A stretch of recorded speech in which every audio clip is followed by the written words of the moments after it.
আমি নরমালি এইভাবে ইন্ট্রো করি না, কিন্তু আমি এখন ঝুলছি একটা গুহার 100 ফুট নিচে, যেটা মাটির নিচে 5 কিলোমিটার জুড়ে বিস্তৃত আছে। আর আমরা এটা পছন্দ করি বা না করি, যখনই আমি আর আমার বন্ধুরা মাটি টাচ করলাম, আমরা অফিসিয়ালি এখানে আগামী 7টা দিন কাটাতে চলেছি। বাবারে, এটা আমার জীবনে করা সবথেকে ভয়ঙ্কর জিনিস। প্রথমত, আমাদের এখন এখান থেকে অনেকটা দূরে যেতে হবে। কেন? যদি ঝড় বৃষ্টি হয় তাহলে এই পুরো জায়গাটা জলে ভরে যেতে পারে, আর সমুদ্রের মতো ঢেউ এসে সবাইকে ভাসিয়ে নিয়ে যেতে পারে। সেই জন্য আমাদের আরো ভিতরে যেতে হবে একটা বেস ক্যাম্প বানানোর জন্য। ভাই এটা পুরো পাগলাম। এটা একটা অন্য জগৎ মনে হচ্ছে। এই কেভ এন্ট্রান্সটা হয়তো দেখতে সুন্দর, কিন্তু দেখে যা মনে হচ্ছে আসলে তা নয়। আর আমরা হয়তো জানি না যে আগামী 7টা দিন আমাদের জীবনের সব থেকে কঠিন সময় হতে চলেছে। সব থেকে বাজে ডিসিশন। ঠিক আছে, আর কিছুক্ষণের মধ্যেই অন্ধকার হতে চলেছে। ক্যাম্প না করলে আমরা বিপদে পড়বো। আমরা কোথায় যাচ্ছি সেটা কি বলবে? আমাদের ক্যাম্প সেটআপের জন্য একটা ফ্ল্যাট গ্রাউন্ড খুঁজতেই হবে। কেভের ভেতরে ঢোকার পরে আমরা এমন একটা জায়গা খুঁজে পেলাম যেটা অনেকটা উঁচুতে থাকায় আমরা জল থেকে সুরক্ষিত থাকতে পারবো। তার মানে এটা ক্যাম্পের জন্য পারফেক্ট। পারফেক্টটা একটু বেশি হয়ে গেল। মোটামুটি বলা যেতে পারে। ঠিক আছে, ক্যাম্পের জন্য মোটামুটি। প্রথম দিনের বাকিটা আমরা কাটিয়ে দিলাম আমাদের জিনিসপত্র আনতে। প্রত্যেকটা ব্যাগের ওজন প্রায় 80 পাউন্ড। আর যেমনটা তোমরা ফুটেজে দেখছো, আমরা এটা করতে 4 ঘন্টা লাগিয়ে দিলাম। এখান থেকে যাওয়া খুব কঠিন। তারপরে আমরা সবাই বেস ক্যাম্পে ফিরে গেলাম। ঠিক আছে, আমরা এখানে লাইট লাগিয়ে দিলাম। আমাদের সব জিনিসপত্র হোম বেসে চলে এসেছে। একটু ক্যামেরাটা ওদিকে দেখাবে? ওদিকটা কিন্তু ভয়ানক অন্ধকার, আর সবসময় এরকমই থাকবে। তাই আমরা ক্যাম্পিং গ্রাউন্ডের জন্য খুব বেশি কিছু করতে পারলাম না। কটা ফুটো করে দড়ি টাঙিয়ে দিলাম। এটা ধরো আর ওঠো দেখি। মনে হচ্ছে আমাদের হ্যামকগুলো ভালোই সাপোর্ট পাবে। আর তারপরে আমাদের সার্ভাইভাল গাইড জোয়ের সাহায্যে আমরা হ্যামক টাঙালাম। এই সরু দড়িটা আমার হ্যামকটাকে ধরে রাখবে। হ্যাঁ, ডিনার খেয়ে আমরা প্রথম রাত্রি ঠান্ডার জন্য তৈরি হলাম। আমি মিথ্যে কথা বলবো না, আমি যতটা ভেবেছিলাম তার থেকে এই হ্যামকটা অনেক বেশি কমফোর্টেবল। এই আমি তো আমার চমকেই হাতটা তো গেছিলাম। বড় কেন ভাই? এই কেভটা 2.5 কিলোমিটার ডিপ, আর আমরা এখন এন্ট্রান্সের কাছেই ক্যাম্পিং করছি। কাল আমরা অনেক কিছু এক্সপ্লোর করব। তোমরা কেমন ঘুমালে? ভয়ঙ্কর। ঘুমই হয়নি। এটা সত্যি একটা অস্বস্তিকর পরিবেশ। কেবের উপর থেকে অনবরত আমাদের উপরে জল পড়েই যাচ্ছিল, তাই উপরে একটা প্লাস্টিক চাপালাম, কিন্তু তাও আমাদের হ্যামকের উপরে জল পড়েই যাচ্ছিল। একটা আইডিয়া আছে, চলো শেল্টারগুলোকে ভালোভাবে তৈরি করি। আমার মনে হয় এই প্লাস্টিকগুলোকে জুড়ে দিলে আর জল পড়বে না। বাহ, তুমি তো জিনিয়াস। আমি শুধু একজন ইউটিউবারই নয়, ঠিক আছে? আমার হ্যামকটা এটার উপরে ঝুলছিল। মানে দেখো, আমি আরেকটু হলে হ্যামক থেকে নেমে পড়ে যেতাম। আর আমরা সেই সময় এটা বুঝতেই পারিনি যে এই গর্তটা প্রায় 40 ফুট গভীর। তাই যখন আমি আর শন প্লাস্টিকগুলোকে জুড়ছিলাম, তখন ম্যাক আর কার্ল এই গর্তটা কতটা ভয়ঙ্কর সেটা দেখতে গেল। আমার হ্যামকটা দেখতে পাচ্ছো? ওখানে আমি ঘুমোচ্ছিলাম। এদিকটা দেখো। আর যেহেতু এই কেভে সব একই রকম দেখতে, তাই আমাদেরকে ফলো করা অনেকটাই কঠিন ছিল। এই ম্যাপে তোমরা আমাদের হোম বেস দেখতে পারবে, আর দেখতে পারবে ওরা ওখান থেকে কত দূর হ্যাঁ, যাচ্ছে। এটা তো খুবই ভয়ঙ্কর। ভাই এটা পাগলামো। আর যখন ছেলেরা র্যান্ডমলি এক্সপ্লোর করছিল, তখন আমি আর শন ক্যাম্পে কাজ করছিলাম। এই স্লিপিং ব্যাগটা এখানে কেন পড়ে? কারণ এটার থেকে পিয়ের গন্ধ বেরোচ্ছে। ইয়া, এটার থেকে শেখা উচিত স্লিপিং ব্যাগ ভাড়া নিতে নেই। আমরা স্লিপিং ব্যাগ কেন ভাড়া আমি- নিয়েছি? কেন আমি আমরা জানি না। স্লিপিং ব্যাগগুলো কিনে আনতে পারলাম না? আর তারপরে আমরা এই দুটো প্লাস্টিককে জিপ টাই দিয়ে জুড়ে দিলাম। কিছু মনে করো না, এই দড়িটার উপরে আমার জীবন বাজি আছে। আর তখন ওইদিকে ম্যাক আর কার্ল তখন ওই গর্তের মধ্যে। ও মাই গড, ম্যাক! আর শেষ পর্যন্ত ওরা একদম নিচে পৌঁছে গেল। এই! আমি তো ভাবলাম সবাই ক্যাম্প নিয়ে কাজ করবে। আমরা শুধু দেখাচ্ছিলাম জায়গাটা কতটা ভয়ঙ্কর। না পড়লেই হবে, তোমাদের স্কিল নেই। আচ্ছা ঠিক আছে। আর যদিও ওদের এবার ফিরে আসা উচিত ছিল, কিন্তু কাল আর ম্যাক এটা কতটা গভীর সেটা দেখানোর চেষ্টা করলো। ভাই এটা দেখতে দারুণ লাগছে। তুমি কি নদীটাকে পার করতে পারবে? কিন্তু ওরা এটা জানে না যে এই রিভারটা এই কেভের গোটাটাই জুড়ে আছে। তার মানে এর মধ্যেও আমাদের কিছুটা সময় কাটাতে হতেই পারে। ওই তো ওরা এসে গেছে। এসো। তোমরা রান্না করে রেখেছো তো? হ্যাঁ, রান্না করেছি। ঠিক বলেছ। একটা নতুন বাড়ি, ঠিক বলেছি তো?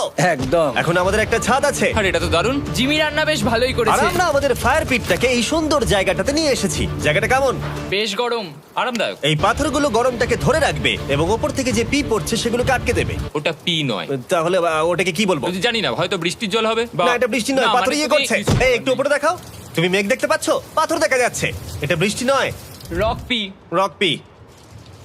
ঠিক আছে, রক পি।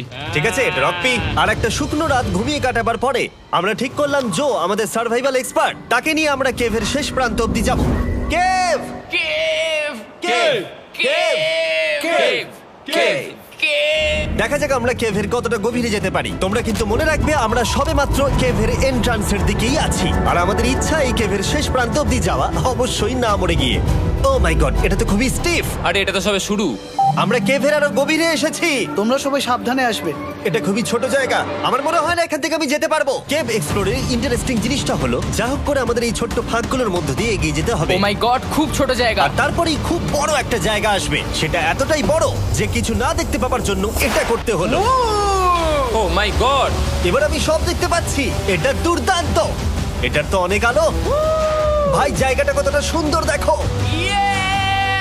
বাপরে কি আলো, আমি তো তাকাতেই পারছি না। আমি তো অন্ধ হয়ে যাব মনে হচ্ছে। এ বাবা, এটা কি হলো? আমরা বোধহয় ঠিক মতো এটাকে ব্যবহার করতে জানতামই না।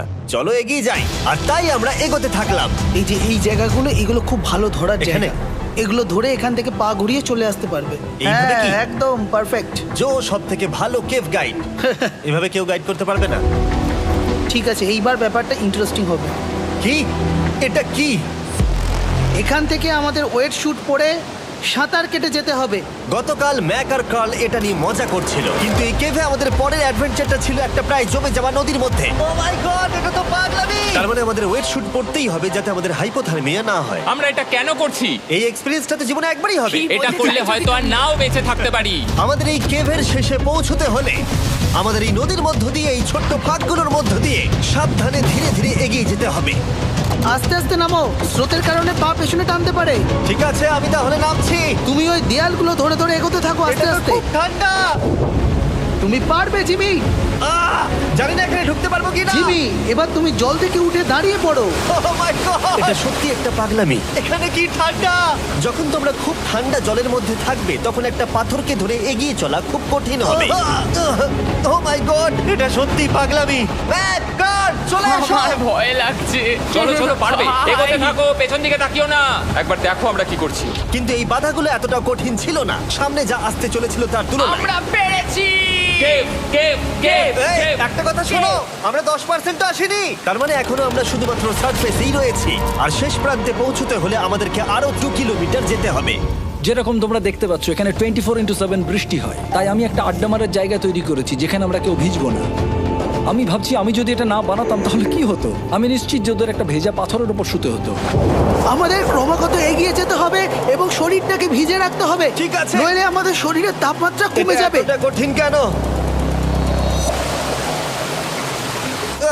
সব থেকে বাজে ব্যাপার হলো আমরা যতটাই দিকে এগোবো ততটাই আমাদের পিছন দিকে ক্যাম্পে ফিরতে হবে। আমাদের পরের বাধাটা হয়তো জলের মধ্যে নয়, কিন্তু তার মানে এটা নয় যে সেটা সহজ হবে। আরে এটা কি মাকড়সার জাল? কিন্তু আমি মাকড়সা দেখতে পাচ্ছি না তার কেন? মানে ওটা আমাদের উপরে আছে। আরে তোমার গায়ে, তোমার গায়ে। আমার বন্ধুরা বলতে বাজে, এই কেভটা মিস্টার বিস ভিডিওর মতো, যত এগোবে ততই কঠিন হবে। সত্যি কথা বলতে যদি আমাদের সাথে জো না থাকতো আমরা মরেই যেতাম। আর 3 ঘন্টা পরে জো আমাদের জন্য একটা বাজে খবর নিয়ে এলো। জল অনেকটা বেড়ে গেছে আর আমরা অনেকটা সময় লাগিয়ে ফেলেছি, তাই আজকে আমাদের আবার ক্যাম্পে ফিরে যেতে হবে। আমি মানবো না। তুমি সেফটি এক্সপার্টের কথা অমান্য করতে পারো না। আমি এটা মানবো না। সত্যি কথা বলতে আমাদেরকে ফিরতেই হতো, কারণ এর আগে আমরা শুট করতে অনেকটাই সময় নষ্ট করে দিয়েছি, তারপর ফ্লেয়ার নিয়ে খেলেছি, তাই আমরা ফিরে যাচ্ছি আর এই মিশনটা আমরা পরের দিন আবার শুরু করব। শন, আমরা এসে গেছি। আরে তুমি এখানে কি করছিলে? এখন তোমরা কেউ ভিজবে না। আমি তো জানতামই না এই লাইটগুলো আমরা এনেছি। এগুলো দারুণ লাগছে তাই না? দুঃখের বিষয় আজকে আমরা মাত্র 20% এগোতে পেরেছি, কিন্তু বিশ্বাস করো আমরা শেষ পর্যন্ত অবশ্যই যাব আগামী কয়েকদিনের মধ্যেই। আমার মনে হয় না। কোনোদিনই হবে না। আমি তো বললাম। আমরা ডে 4টা রেস্ট নেব আর ডে 5-এ চেষ্টা করব এই কেভের শেষ অবধি যাবার। দেখা যাক কি হয়। ডে 3-তে মজা হলো, কালকে আবার দেখা হচ্ছে। আর কেভের ভিতরে 3টে খুব বাজে রাত কাটাবার পরে পরের দিন সকালে আমাদের মাথায় শুধু একটাই কথা আসছিল, আমার একটা হট শাওয়ার চাই, তবে আমি এখন একটু শান্তি পাবো। ও এখন শাওয়ার পেলে কিন্তু দারুণ হয়। আমি চান করিনি প্রায় 3-4 দিন হয়ে গেল। তোমরা নিশ্চয়ই জানো কেভের মধ্যে শাওয়ার করা সম্ভব নয়। আমাদের অনেকটা পথ হেঁটে সাবধানে আগের রিভার বেডের কাছে পৌঁছতে হলো। ও মাই গড! আমি আমার ব্রেনকে ফিল করতে পারছি। আমি এভাবে ব্রেনকে ফিল আমার করিনি। কপালটা জমে গেল পুরো। চলো ড্রোন দিয়ে মাথার চুলগুলো শুকিয়ে নি। এদিকে এসো ড্রোন। ও দাঁড়াও দাঁড়াও দাঁড়াও, এটা কিন্তু কাজ করছে। হ্যাঁ, দারুণ কাজ করছে। ড্রোন থাকতে হেয়ার ড্রায়ারের কি দরকার? আর চুল শুকানোর পর আমরা জয়ের সাথে জার্নির প্ল্যান করতে বসলাম। এটা কি জো? এটাই কেভের ম্যাপ। আগেরবার আমাদের থামতে হয়েছিল কারণ জল খুব জোরে বইছিল। এখন বৃষ্টি কম হচ্ছে, তাই কালকে আমরা নিশ্চয়ই এই কেভের শেষে পৌঁছে যাব। এটা ভয়ঙ্কর হতে চলেছে। প্রথমে আমাদের কালকে যেখান দিয়ে গেলাম সেখান দিয়ে আগে যেতে হবে। জলের মধ্যে ঝাঁপ দিতে হবে এবং পাথর দেখে হাঁটতে হবে। এগুলো সবকটা আমরা যদি পার করতে পারি তাহলে আমরা গ্লো ওয়ার্ম চেম্বারে পৌঁছে যাব। কেমন দেখতে তুমি সেটা বলো না, আমি তোমাদেরকে সারপ্রাইজ দিতে চাই। তোমার মনে হয় আমরা পারবো? ওইসব বাদ দাও, আমরা ঠিক কালকে পৌঁছে যাবো। কালকের প্ল্যান আমরা চক আউট করে নিয়েছি। আমরা রেস্ট করছি আর ফেস্টিভ্যাল স্মোর্স খাচ্ছি আমাদের এনার্জি রিগেন করতে। সবাইকে চিয়ার্স। Yippee! জো এই প্রথমবার ফেস্টিভ্যাল ও, স্মোর্স দারুণ। খাচ্ছে। জো সত্যি কথা বলবে। এটা দারুণ, তাহলে ভালো লাগলো? দারুণ লেগেছে। আমরা এই চকলেটটা আগে কেন বের করিনি? এটা এমনি চকলেটের থেকে 10 গুণ ভালো খেতে। সত্যি কথা বলতে তোমরা যদি ফেস্টিভ্যালের সাথে স্মোর্স ট্রাই না করে থাকো তাহলে তোমরা মিস করছো। কালকে আমরা পুরো কেভটা এক্সপ্লোর করব, দেখা হচ্ছে। তাই আমরা ভালো করে ঘুমানোর চেষ্টা করলাম আর কালকের প্রিপারেশন নিলাম কেভের শেষে যাওয়ার জন্য। আমরা আমাদের জীবনের সবথেকে ডেঞ্জারাস জার্নি করতে চলেছি। ডে 3 এর অভিজ্ঞতা মাথায় রেখে আমরা কম শুট করেছি যাতে আমরা সামনের দিকে তাড়াতাড়ি এগোতে পারি। উহ, জলটা খুব ঠান্ডা। হ্যাঁ, আগের দিনের মতোই খুব ভালো। এই তো আর যাতে আমরা সবাই বেঁচে ফিরতে পারি তাই জো ছাড়াও আরেকজন সার্ভাইভাল এক্সপার্টকে আমরা নিয়ে এসেছিলাম। এখানেই আমরা ডে 3 তে আটকে গেছিলাম। এখন আমরা কি করব? এবারে আমরা অনেক তাড়াতাড়ি এসেছি। আমাদের পিছনে ঘন অন্ধকার। কোথায় যাব? এই রাস্তাটা অনেক সরু এবং হ্যাঁ। স্রোত প্রচুর বেশি, তাই আমরা দেয়ালগুলো ধরে ধরে আস্তে আস্তে এগোবো। এই যে এইভাবে। ও হ্যাঁ, God! এই রকটায় জাম্প করো। কয়েকটা ভালো পাথর আছে যেগুলোকে তুমি ধরে এগোতে পারবে। আরে এখানটা তো অনেক অন্ধকার। আমি আর পা পাচ্ছি না, আমি এখন মাটিতে আর পাই পাচ্ছি না। যেহেতু আমরা মাটিতে পা পাচ্ছিলাম না তার মানে যদি আমরা পাথর ছেড়ে দিই তাহলে এই জলের স্রোত আমাদেরকে ভাসিয়ে নিয়ে যেতে পারে। জো আমরা কি করব? আমি এটা ধরে এসেছি, তুমি এটা ঠিক আছে, ধরো। আমি তো দেখতেও পাচ্ছি না কোথায় যাচ্ছি। জো স্রোত আমাকে ভাসিয়ে নিয়ে চলে যাচ্ছে। আমি তুমি করবো কি করে? পারবে, পারবে। শুধু মুখটা এখান থেকে ঢুকিয়ে দাও, আমি হেল্প করছি। এখানে আমি ঢুকবো? হ্যাঁ, এই গর্তের মধ্যে। এই তো খুব ভালো। এটা আমার জীবনের সবথেকে বিপজ্জনক অ্যাডভেঞ্চার। আমরা এখন কেভের অনেক গভীরে চলে এসেছি আর এবার আমাদের সামনে প্রথম বড় বাধা।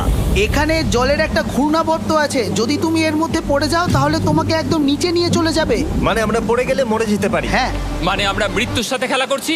এটা এতটা বিপজ্জনক হতে পারে আমি সত্যিই ভাবিনি। খুব ভালো। এই তো।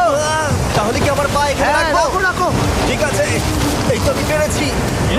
এটা আমার ভাবনার থেকেও বেশি কঠিন ছিল। এই নদীটা কতটা শক্তিশালী এই গোটা কেভটাকে তৈরি করেছে। কিন্তু মজার ব্যাপার হলো আমরা পাথরের মতো শক্তিশালী নই। আমি শুধুমাত্র মানুষের মতোই শক্তিশালী। সৌভাগ্যবশত কাল এই অ্যাডভেঞ্চারে লিড করেনি, তার বদলে আমরা একজন অ্যাভেঞ্জার জোকে পেয়েছি। ও কতটা এক্সপার্ট তার প্রমাণ হিসেবে বলতে পারি। সে লিটারালি কতটা ওপর থেকে আমাদেরকে নদীতে ঝাঁপ দিয়ে দেখালো। ও মাই গড, এটা পাগলামি। কে বললো এটা পাগলামি? এটা তো আমার কাছে খুবই সহজ। আমি এটা করব। তুমি কোনোভাবেই এটা করতে পারবে না। আরে কি বলছোটা কি তুমি? আমি এক্ষুনি করতে চাই। চলো যাচ্ছি Joe. God speed back. Jimmy আমার সাথে যা যা করেছে তার কাছে এটা তো কিছুই নয়। 3, 2, 1।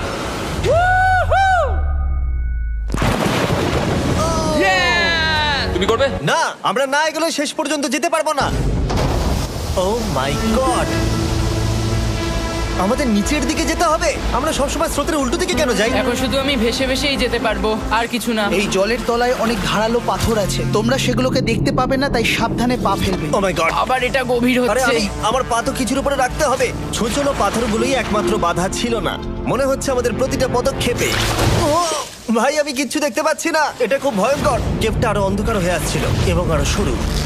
আর তখন আমরা জানতাম না যে আমরা ফিনিশ লাইন অবধি পৌঁছতে পারবো কিনা। আমি ক্লান্ত হয়ে পড়েছি। এই কেভে আরো কঠিন বাধা আসার আগে তোমাদেরকে আমি কিছু দেখাতে চাইবো। জো, তোমার ব্যাগটা দাও। Thank you. তুমি জানো এর মধ্যে কি আছে? না, জানি না কি আছে। Brand new mister beast lab swamp. সত্যি কথা বলছি, গত 5 ঘন্টা ধরে যেহেতু আমি অনেক পরিশ্রম করেছি তাই কোনো মতেই এখন এটা আমি বলার মতো অবস্থায় নেই। তাই এটা শুট করার 1 মাস পরে আমি পুরো কেপ সেটটা তৈরি করলাম ফিউচার জিমি নেম ট্যাগ দিয়ে। তারপরে বললাম, হে আমি ফিউচার জিমি, আর আমি এখন তোমাদেরকে বলবো brand new toy line of mister beast lab swamp সম্পর্কে। এটা একটা কালেক্টেবল টয় লাইন আর এখানে 119টা ইউনিক ডিজাইন ক্যারেক্টারও আছে যা তোমরা কালেক্ট করতে পারো। আর সবথেকে দারুণ ব্যাপারটা হলো কোন ক্যারেক্টারটা তুমি পেয়েছো সেটা জানতে হলে এই টিউবে ওয়াটার দিয়ে নাড়াতে হবে আর তোমার সোয়ামস তোমার সামনে চলে আসবে। আর আমি এটা ডেমনস্ট্রেট করতে এই বিশাল বড় টিউবটাকে বানিয়েছি। এই টিউবটাকে জল দিয়ে ভরে দাও। তোমাদের এত জলের দরকার নেই, এটা অনেক বড় বলে এত লাগছে। ঠিক আছে, এটা এখন জলে ভর্তি হয়ে গেছে। এবার এটাকে একটু নাড়াতে হবে। এটা কি আর নাড়াতে হ্যাঁ হবে? হ্যাঁ, অনেক নাড়ানো হয়ে গেছে। এবার জল ঢালো এখানে। জো ঢালছে। আর জল ঢালার পরে তোমরা দেখতে পাবে তোমরা কোন সোয়ামটা পেয়েছো। এটা সব থেকে রেয়ার হাইপোক্রোম, যেটা মাত্র 1000টা বানানো হয়েছে। জো, এটা তোমার। থ্যাংক ইউ সো এটা মাচ। চাই। আর এটা তোমার। কাল কি নেবে? আমার কাছে দুটোই ছিল। আর আমরা শুধু সোয়ামেই থেমে নেই, আমরা এই অ্যাকশন ফিগার প্যান্থারগুলো বানিয়েছি যেগুলো এই ব্রিফকেসে আছে, আর এই সোয়ার্মের মতো এই মিউটেটর। যখন তোমরা কিনবে দেখতে পাবে এর ভেতরে কি আছে। কোথায় কিনবো? ভালো হয়েছে জিজ্ঞাসা করলে। মিস্টার বিস্ট ল্যাব টয়েস এখন তোমরা পৃথিবীর সব জায়গায় পেয়ে যাবে। এগুলো সব বেরিয়ে গেছে, তোমরা গিয়ে কিনে নাও। আর কেবের মধ্যে অনেক সমস্যা পেরোনোর পরে আমরা ফাইনালি পৌঁছে গেলাম গ্লো ওয়ার্ম চেম্বারে।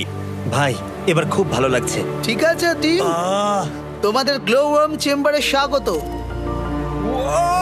এ তো দারুণ। এটা দারুণ লাগছে। ভাই এটা পৃথিবী মনে হচ্ছে না এখানে একদমই। যে আলো তোমরা দেখতে পাচ্ছ সেগুলো আসলে ছোট্ট ছোট্ট বায়োলুমিনেসেন্ট গ্লো ওয়ার্ম তৈরি করেছে। এটা দেখতে অনেকটা মিল্কি ওয়ে গ্যালাক্সির মতো লাগছে।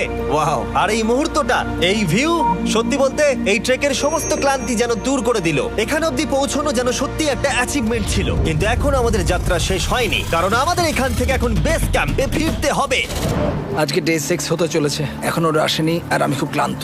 আমার মনে হয় না আমি ভালো করে ঘুমোতে পারবো, ওদের জন্য খুব চিন্তা হচ্ছে। এই ট্রিপটা অনেকটাই সহজ ছিল কারণ আমরা স্রোতের সাথে ভেসে ভেসে যাচ্ছিলাম। আর যেহেতু তোমরা এই ট্রিপটা দেখেছো তাই আমরা এটাকে স্কিপ করলাম। কিন্তু সত্যি বলতে এই জার্নিটাও অনেকটা বেশি সময় নিল, কারণ আমরা ক্যাম্পে পৌঁছানোর আগেই 6 নম্বর দিন চলে এলো। শন, সবাই ঠিক আছে তো? আমার খুব চিন্তা হচ্ছিল। Happy day 6। ডে 6 খুব ভালো। এনার্জি বাড়াতে আমরা আগুনের উত্তাপ নিলাম এবং ফাইনালি আমরা কিছু খেতে পেলাম। এটা খুবই অ্যাডভেঞ্চারাস ডে ছিল।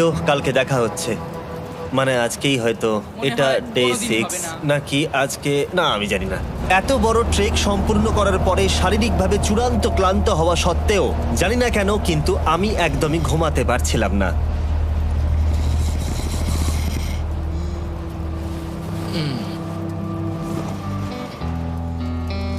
আমি 7 দিন সলিটারি কনফাইনমেন্টে কাটিয়েছি, কবরে কাটিয়েছি, 7 দিন রাফটে থেকেছি। কিন্তু সত্যি কথা বলতে এটা সবার থেকে বেশি কঠিন ছিল, কারণ সব সময় ভিজে, ঠান্ডা, প্রত্যেক মুহূর্তে এই পাথরগুলো শরীরে ব্যথা দিচ্ছে।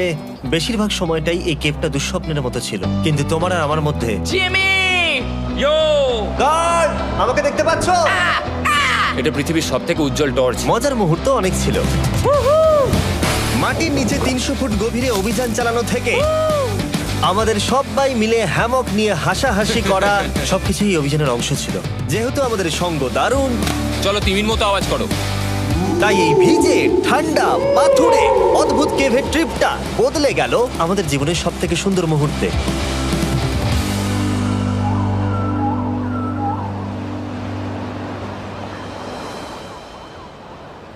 আমরা এখান থেকে যাব না যতক্ষণ না সবকিছু তোলা হচ্ছে। আর আমি সবকিছু বলেছি মানে সবকিছুই।